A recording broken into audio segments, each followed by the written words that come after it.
ঢাকার দোহারে online news portal DN Bangla এর চতুর্থ বর্ষপূর্তি অনুষ্ঠান অনুষ্ঠিত হয়েছে। রবিবার ৫ জানুয়ারি বেলা ১১টার দিকে উপজেলার জয়পাড়া বেগম আয়েশা শপিং কমপ্লেক্সের দ্বিতীয় তলায় অনাড়ম্বর আয়োজনে কেক কেটে এই অনুষ্ঠান অনুষ্ঠিত হয়। বস্তুনিষ্ঠ সংবাদ প্রকাশে অবিচল এই স্লোগানকে সামনে রেখে পঞ্চম বর্ষে যাত্রা শুরু করে online news portal DN Bangla.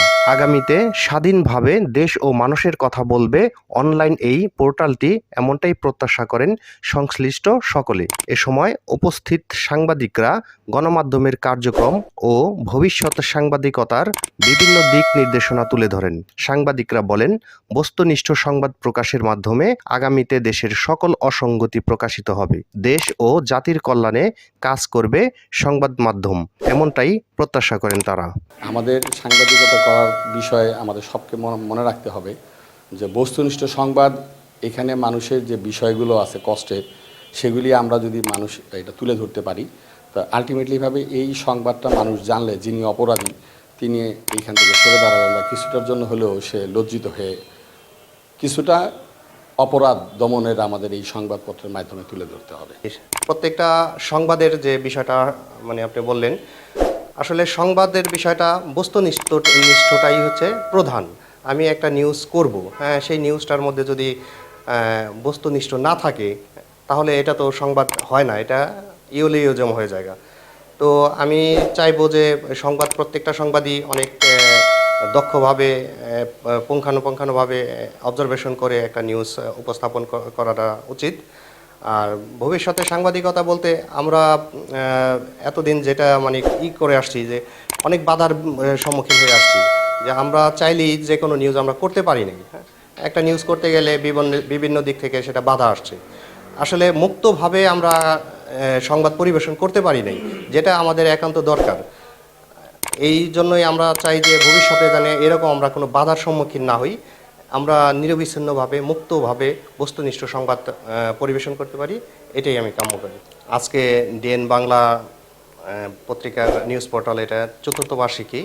তো আমি এই পত্রিকার প্রতিষ্ঠানে যারা যারা আছে তাদেরকে আমি শুভেচ্ছা জানাচ্ছি। আজকে ধন্যবাদ জানাই ডিএন বাংলার আজকে চতুর্থ বর্ষ পূর্তি উপলক্ষে এখানে আমাদেরকে আমন্ত্রণ জানানোর জন্য। আমরা যেটি বিশ্বাস করি যে আজকে এই 2025 সাল, এই 25 সালে আমরা নব উদ্যমে এগিয়ে যাব সংবাদপত্রের যেই সংবাদ প্রকাশের মাধ্যমে, এবং আমরা যে জিনিসটি বিগত দিন থেকে দাবি করে এসেছি যে আমাদের স্বাধীনতা, আমরা যেন স্বাধীনভাবে আমাদের সংবাদ প্রকাশ করতে পারি। আর একটি বিষয় সেটি হলো যে মফস্বল কিন্তু আসলে সাংবাদিকতার অভিজ্ঞতা অনেক বাড়ায়। অনেকে হয়তো আমরা ঢাকা মহানগরের সাংবাদিকতা তাদেরকে দেখি বা স্টাফ রিপোর্টার যারা থাকে তাদেরগুলো আমরা দেখি, কিন্তু একজন মফস্বল সাংবাদিক কিন্তু সব ধরনের নিউজ কভার করে। কিন্তু অন্যান্য সংবাদপত্রে যারা ঢাকা মহানগরে তাদেরকে কিন্তু স্পেশাল একটা বিটের জন্য দায়িত্ব দেওয়া হয়, কিন্তু আমরা কিন্তু সব ধরনের সংবাদ প্রকাশ করে থাকি। আমরা মনে করি এই নতুন বছরে আমরা যেন স্বাধীনভাবে সংবাদপত্রে আমাদের সংবাদ প্রকাশ করতে পারি এবং বাধাহীনভাবে আমরা যেন সাহসিকতার সাথে এগিয়ে যেতে পারি।